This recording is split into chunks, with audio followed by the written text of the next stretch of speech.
Good evening, everyone. My name is Femi Jayola, and I'm happy to have all of you here for this third series of workshop. So this is done by Better Future Finance. And when we talk about Better Future Finance, that is just what we do. We help people find better future. And exactly what we're here doing. Might be in different dimension, different direction, different ways. But this series of workshops that once a month, because of people that are attending, is to enhance our productivity, to move you from point A to point B where you will better stand and get something better out of it. We want people that come in contact with better future to be outstanding where other people are standing. Okay, so this Better Future Finance is a tax-exempt non-profit organization incorporated 2023 in Washington State. So where we can operate anywhere in the United States. What's our mission? To increase human potential. Exactly what we're doing. Workshop, training, all these things increases your potential. Which will decrease human suffering while removing the obstacles to that. What's our vision? It's to bring a brighter and better future to the underprivileged. And when we say underprivileged, it's not only those on the streets. There are always privileges sometimes that we do not have. And then we want to look out to how we can better out that privileges. So today, we're having this number 3 workshop, and I'd like to ask for those who have been attending. This is the third in series. You can tell me the first one. First one. Smart goals. Smart goals. 7 goals. Very good. Second, what's the second one? So I know the guy just gets over there. Yes, Gally, what was the second series? Was it minimizing distraction? Time management. That's not time management. She got the idea, but not the title. So setting priorities. Okay. Setting priorities. So you identify your obstacles, your distraction, then you see how you remember when we had that object lesson where we have the were you there? When we did the second thing, when we had the jar. Remember, just to try to fill the jar. So today, we'll be talking about effective communication. Effective communication workshop. There are 2 pro here. We'll be talking to us there. Students, doctors from Pacific Northwest University. And I'll tell you why I chose to have them to come around here. 1, our mission is to bring brighter and better future to people that are underprivileged. You are not underprivileged in certain places, but you are standing if you want to be out where you can get the best. The 2 of them came through a very thin scrutiny to get into that university. I am privileged to work in the admissions.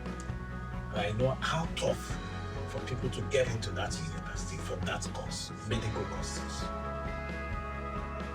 If they have been able to go through that, they are young people and they're there. And I tell you that you have the potential, you can do it. As well in everywhere you are, whatever you try to do. Whatever goal you are setting, you need to set goals. And then I try to let them know that yes, you can be friends with anybody and ask them, what did you do? How did you get here? So today I won't say much. They'll talk much about themselves and then take us through this. So what do you say? Thank you guys so much for having us, first and foremost.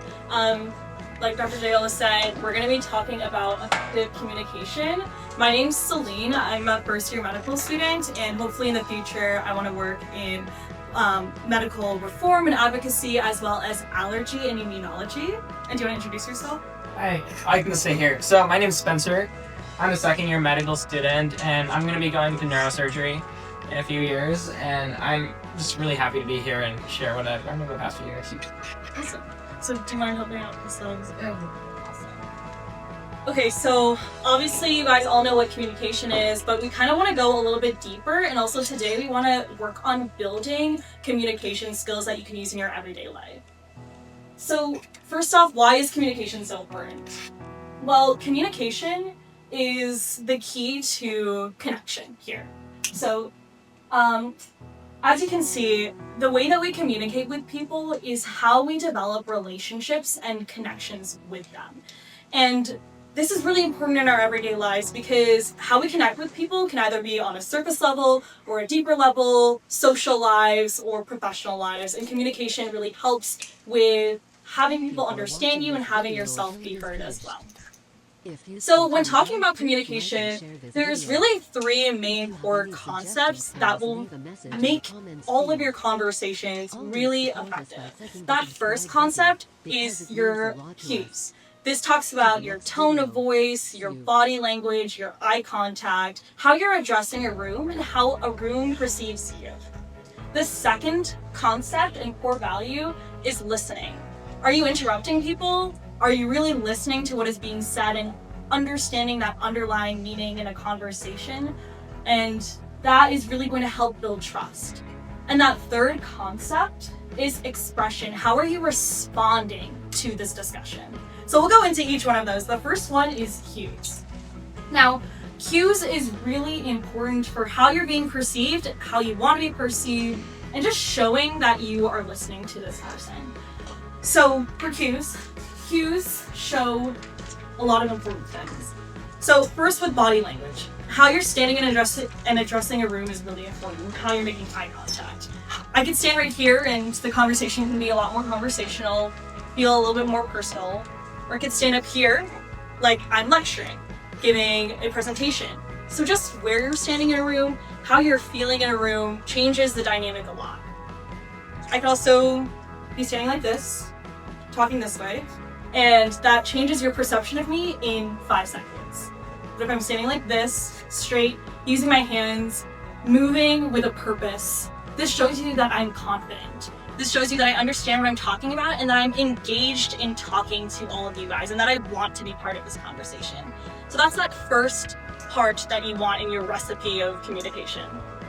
That second part is going to be listening. So you never want to interrupt anyone because you want to show them the respect, obviously, in a conversation.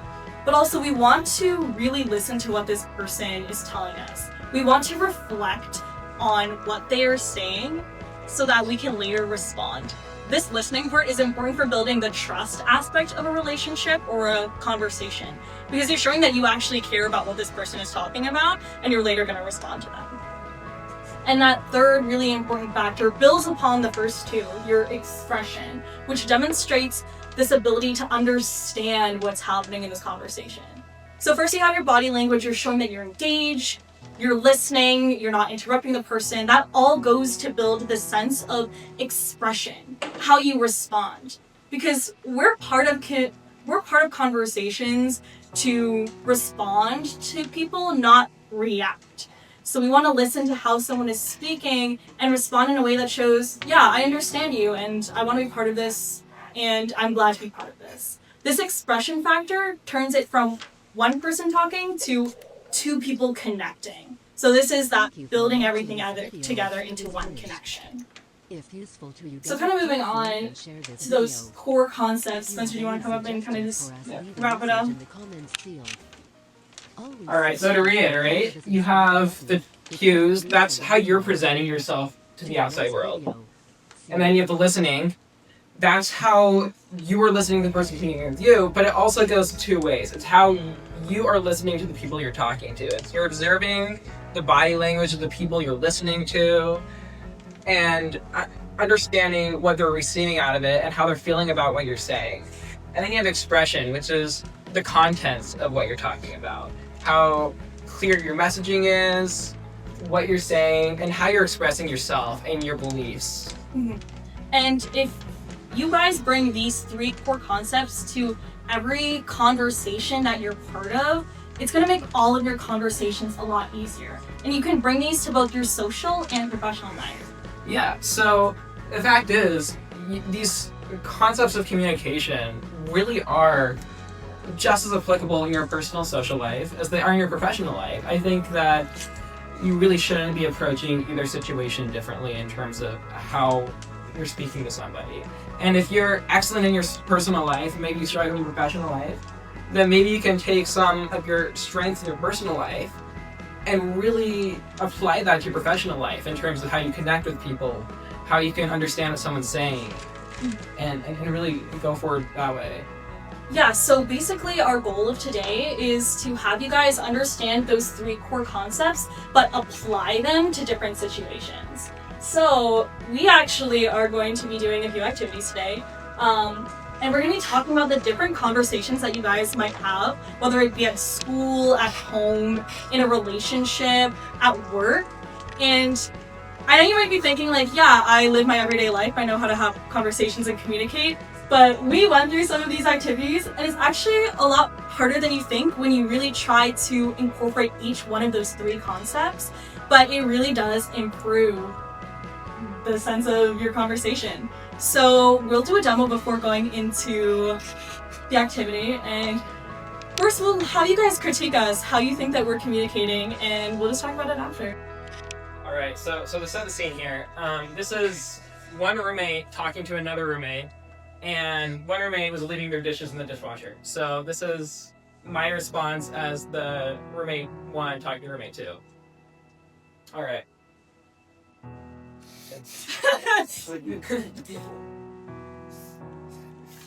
Okay, so like, I need to talk to you about something. Okay. So like, I went to the kitchen this morning, and like, the kitchen is really full right now. The sink is really full. Okay, I know that I've been kind of slacking on cleaning up, but I'm a first-year medical student. I'm super busy all the time. Sometimes I just want to like get home, study, and like eat food and go to bed. And I just sometimes don't have the time to clean. Okay, I get that, but I'm a medical student too, and like. Yeah, but I feel like I'm doing a lot more than you are right now. So sometimes I just like don't have time for that. You saying I don't do enough? No, I'm just okay. See. So what did we do wrong first with the cues? He wasn't looking at you. He's looking away. Yeah, for sure.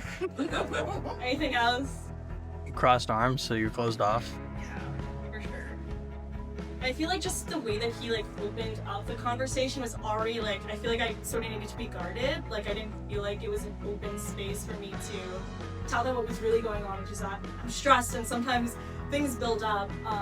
The conversation like right from the get-go just was not one that I felt safe to really express how I felt about it. What about for the second part for listening skills? Which it could have been either of us kind of not listening as well. Any notes on that? Interrupting. Yeah, I definitely interrupted him, did not finish. And then for expression, just like what was our overall, how did you feel overall from this conversation? Hostile. I feel like we weren't hearing each other out, and it was like we were having 2 separate conversations entirely. But if we wanted to improve those 3 things, it would hopefully look something like this. So something's kind of been on my mind, and do you have time to talk about it with me? Yeah, I have a few minutes. I'm between lectures right now. Okay, so I have noticed that the dishes have kind of been piling up, and honestly, when I come home from a long day of work, it's kind of adds to my stress. I was wondering if there's anything that we could do about that. Yeah, I completely get that. I'm sure that, I know you have a lot going on right now. I know you have an exam tomorrow, an exam yesterday too, and I can imagine if you're coming home and it's busy, or it's really dirty in the sink, then that would make it really hard. Yeah. So do you think that there's anything you can do to kind of stay on top of it? Oh, I mean, I exams too right now. Yeah, it's been really hard for me to really overwhelmed. So, did that feel a little bit better, or how did you guys feel about it?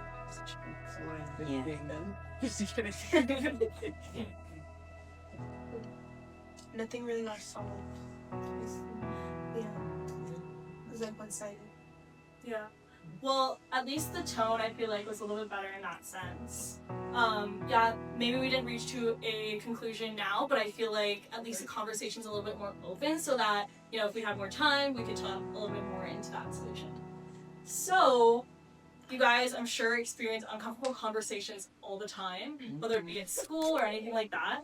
But we are going to have you guys do the same. Well, actually, I guess first we'll talk a little bit more about uncomfortable conversations. We'll have you guys do the same activity that we just did in pairs. But while you guys do that, keep in mind those 3 factors, how you're acting, and you actually might catch yourself like, oh, maybe I like was crossing my arms during that, or like not making eye contact. So keep note of that. But when you're having uncomfortable conversations in general, first thing you want to do is, we're always going to be emotional, especially if it's an uncomfortable conversation. It's okay to have emotions and express them, but you want to regulate those emotions because that'll make your statements clearer and make what you want known a lot clearer and more effective. But you can still show empathy. Obviously, there are emotions in uncomfortable conversations, but you always want to try to understand what the other person is feeling so you can really build that connection in that conversation. And of course, make your statements. Have clarity, participate in active listening, and just show respect because especially in uncomfortable conversations, you're not going to have the same opinion or perspective all the time. So just keep that empathy and open mind and just be respectful that everyone might have a different opinion. For the first activity, I'll have you guys kind of find a pair, or if you want to do a trio, that's fine as well.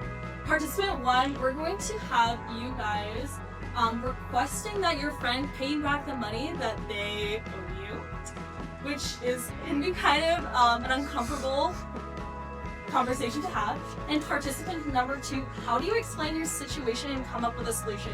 So if you guys want to read those out so you have a little bit more details, and then we'll split up and do 2 minutes where we have participant 1 and 2, and then we'll switch. If you want to do trios as well, like that's fine, whatever feels comfortable for you guys.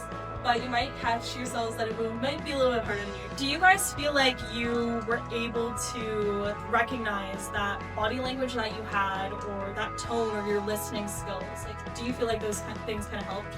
Yeah. I definitely noticed people making eye contact, and I feel like just making eye contact with people, I saw the empathy that people were giving as participant number 1, and that was really awesome. For listening, I feel like we started to hear a lot of I think especially over here, compromises and solutions, like working together. And that's where expression comes in, where you're now making it not one person talking at another person, but now it's like this 2-person thing.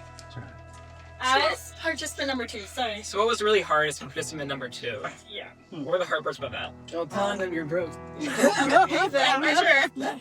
Probably tell them you don't have the money right now. That. Yeah. Yeah. It's uncomfortable. And it's like a breach of contract because that wasn't the agreement at the initial stage. So you telling me, I'm like, okay. Yes, it's definitely tough. Yeah. But these are conversations that you guys may have already had or may have in the future. And I think keeping in mind that how we're reacting to these difficult conversations is really important. Because we ultimately, like, this is our friend and we still care about them. So you want to be confident and assured in that. It's like, well, you know, I do want my money back, but you still want to be empathetic because this is your friend. So you want to build that connection, and just utilizing those 3 things that we talked about is just going to ensure that this friendship still maintains intact, but that, you know, we come to some sort of agreement eventually.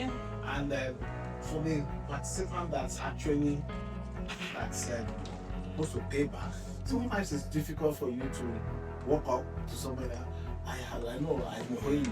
But sometimes the other person bringing it up is like you helping me to express myself. Yes. Come up with a solution.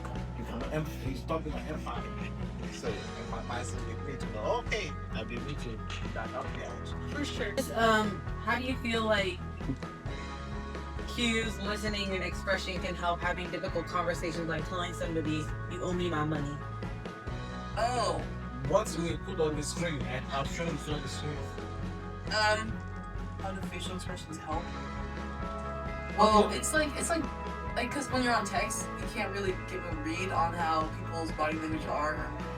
But like in person, like you can tell if they're impatient, or you can feel like you can, like if you don't want it to be like a super duper confrontational, but like you want it to be like, hey, I know that I need my money back, but like take your time. You can like come off as not, I don't know, aggressive, I guess. I don't know. Yeah, for sure. Definitely. And yeah, we appreciate you adding in on that.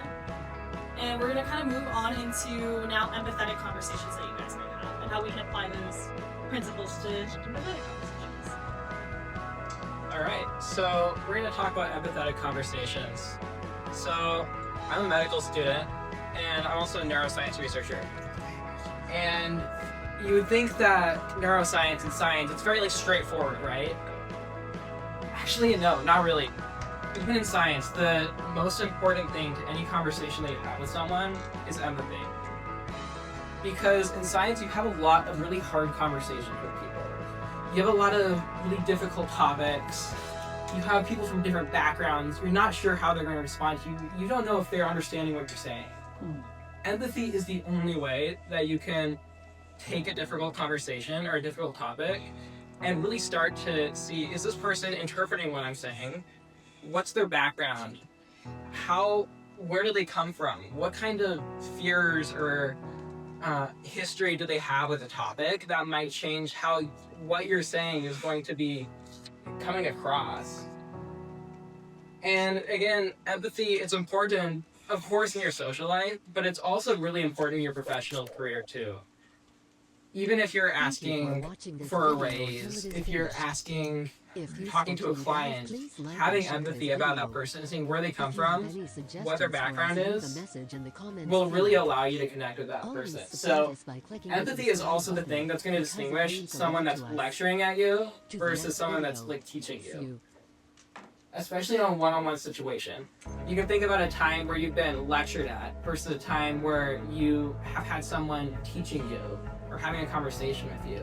And you can see that that person is looking at you in the eyes, they're having a one-on-one conversation with you, and they're understanding where you are, they're at your level, and you're able to have that one-on-one conversation. And the key here is in listening, as I was talking about earlier. So you want to listen to their body language, and you want to see, what do they know about what I'm saying?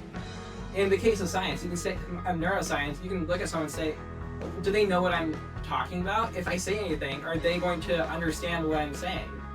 Because you can have an idea in science, but it doesn't mean anything if you can't communicate it, right? Mm-hmm. So it's an empathetic conversation, and empathy, it considers how does the audience, the person that you're talking to, internally feel about what you're saying. And it really considers what prior experiences do they have, what's their background, where do they come from, and you can really start to consider all of that. And this approach is the first step in approaching any conversation you have like a doctor would approach it. So for example, our professors talk to us very often about how you might tell a patient that they have a terminal illness. And that's a really difficult conversation, right? That's one of the most difficult conversations you can have. So how can you approach something like that? The thing that they say that you want to do is every time you walk into a patient's room, you sit down and you look them in the eye. The first thing you want to say is, what do you know about your current situation right now? And by doing that, if I can keep on this one, that's great. So, Oh, sorry. no, that's great.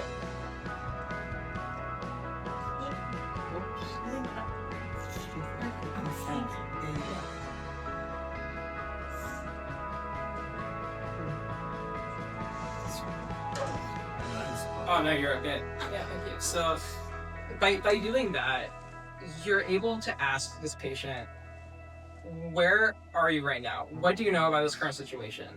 Because if you don't know what they know, you don't know how to empathize with them, and you don't know how to establish this connection. So, starting any conversation like that can really help you empathize with them foremost. So, we're going to go into an activity where one of you is going to be a doctor, the other one of you is going to be a patient or a patient's caregiver.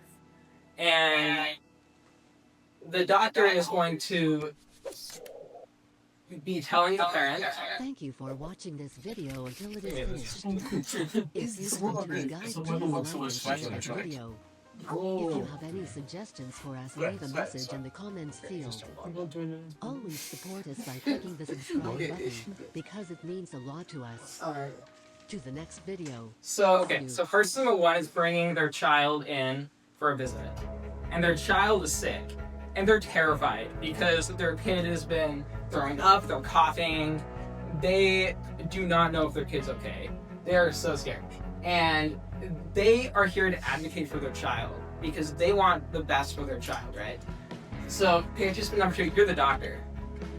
You know that this person has a viral illness, and viral illnesses do not get better if you treat them with antibiotics. What you know is that this kid needs to go home and they need a lot of fluids and they need a little bit of Tylenol and they just need to be taken care of and they're going to get better within about 3 days. The parent doesn't know this. They just know that antibiotics make people better. But as a doctor, you know that because this person is a virus and not a bacteria, that this person needs not antibiotics. So your job as the doctor is to convince this terrified parent that they don't need antibiotics. You're not gonna help me. What am I supposed to do with my kid? I'm gonna take them home and do nothing. You see where your concerns come from. You can be the parent, you can be an uncle, you can be... Viral infection, you don't necessarily need antibiotics because that could make the situation worse. Instead, you will probably need some rest, some Tylenol, ibuprofen, anything to make the kid feel better. So you need to make some soup. So what you're saying is I came here for nothing. So after running the process, I see that my child. No, it's just simple viral illness. They're gone this year. And I get bacteria. They don't know. So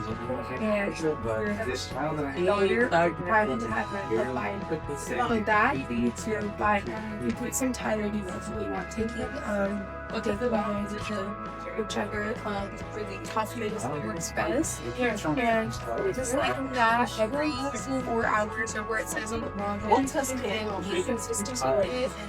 Slow down. We found everything. Outside. Taking she will be good with giving them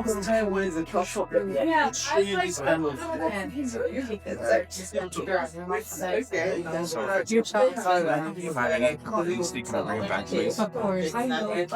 Okay, we're gonna go ahead and switch and see how it feels going the other way. Okay. And go for it. I don't know what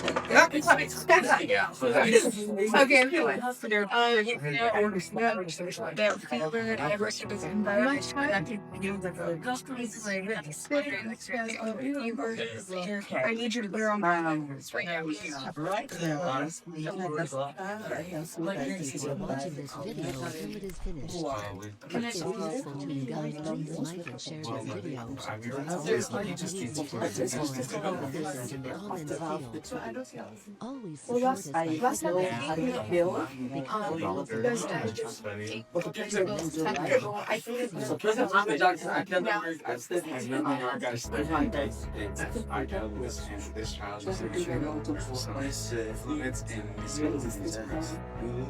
This guy has a degree for 1 degree.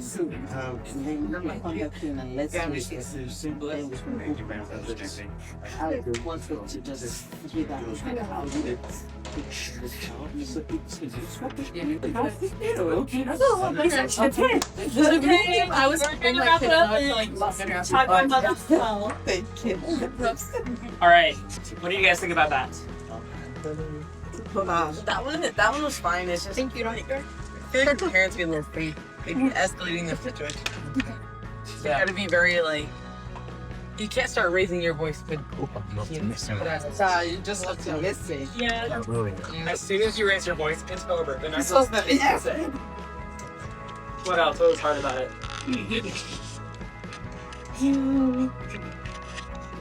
I think really showing empathy, showing that you care for the child, will help the mother as well.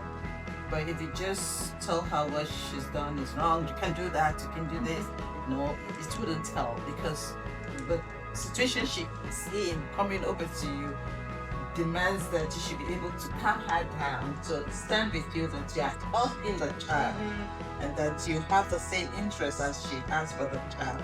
And then, yes, I would say the hardest part is trying to be as unemotional as you can in an emotional situation. Because once you show emotion, people can perceive that in different ways. And it could be for better or for worse, and that'll just get you in a more sticky situation. So being unemotional and having no feelings attached to it is always probably the best option, especially in that situation, though it is hard.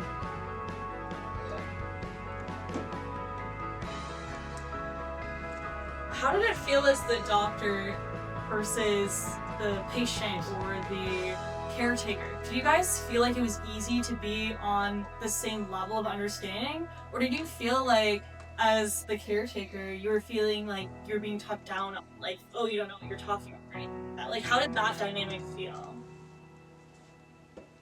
I'm sure when I heard Damien and Danny say, like, yeah, I've studied this, I know what I'm doing, maybe that's not the best thing to say, because they already know that going in. There's a reason they're coming to you and not just going online, going on to WebMD and be like, hey, my child has this. So you probably just, you know, be a little bit frustrated, a little worried, and hopefully the person you're talking to can pick up on those cues and understand, like, this person might make rash decisions or remarks, but no matter what, I just gotta, you know, keep my calm and, yeah. Alright, great. I saw a lot of really great examples. I thought when you were pushing her back on her, you actually responded fantastic to that. And I just want to congratulate you on that. That was amazing. So, the last type of conversation that we're going to be talking about are professional conversations. It sounded like a lot of people here work or attend school, so you would consider those like professional settings where you might have to advocate for yourself to people that maybe are sitting at a higher position than you at work or school, whether that be a professor or a boss, or just how to communicate with your colleagues as well. So when we have professional conversations, the key points that we want you guys to remember are keeping your composure. These are people that you're going to be working with probably every single day for maybe multiple years. And so it's really important that when you have conversations that you are staying composed, staying calm and collected. You want to be tactful, so you always want to be honest and advocate for yourself, but you still have to maintain a level of professionalism so that you can be respected and respect those that you're talking to. In these situations, it's also really important to be confident. You want to be self-assured and confident that you know what you're talking about, you are advocating for yourself in situations, but at the same time, you obviously want to be respectful and not arrogant ever. And then for professional conversations, we want to maintain this solution-focused mentality. So you're discussing and having conversations to reach a common goal or a common solution. So you're speaking to be heard and to come up with a solution, not just speaking about your opinion and a reaction. So we have another and final activity for you guys. So in this conversation, participant number 1, you're advocating for a raise or a bonus at work because you've been working at this place for maybe 5 years now. And you feel like it's about time that you are getting paid a little bit more. But participant number 2, your company has very limited resources and you agree that this person is a really hard worker and deserves it, but you might not have the resources for that right now. So how do you best negotiate with the interest of the company at hand? So we'll do the same thing that we've been doing. And just try to maintain those 3 core concepts, right? Like, let's, especially in a professional conversation, be focused about our tone, our body language, whether we're listening, not interrupting, and then we'll kind of go from there. Allowed to accept their first offer. You have to push back on them. Okay. Okay, let's go for it. The first person that does get a raise, they never have a raise opportunity to come with that high. So whenever the company just runs into a little bit more money, because we're in a hard financial place right now, we're definitely the first person. If you have any Okay, so we're gonna go ahead and switch and see how it feels switching roles. to us, Alright, do 2 minutes. video. Hey man, I know I've been busting my butt out here. I've been trying my best. I've been doing a lot for the company, and the company's been doing a lot for me. And I understand that, but I think for right now, I've been expecting maybe a little bit more compensation or needing that. Just because things are hard right now. Financial hardship. I come to work every day, sit outside in the house, really just try my best. And I feel like I'm giving my So unfortunately right now, so unfortunately right now, we are limited, and there are no higher positions available right now. Like, I'm sorry, I just don't feel like this way we can do this. I just noticed that you've been putting in a lot of effort with this company. I really appreciate that. I do want to say, like, Is that how you're talking to your boss? we've offered pay raises in the past to past employees, and they've taken them. And I gotta say that we do have you at this pay rate, or at this pay scale, because we do believe that it's where you fit right now. You know what I mean? And unfortunately, the company is facing some financial challenges at the moment. But as soon as we do get financially stable and right back on the right track, I'm so sorry. I really only need to give you Okay, $1. we're gonna go ahead and wrap it up. And talk about it. I guess just you guys need to go establish a company. Humbling.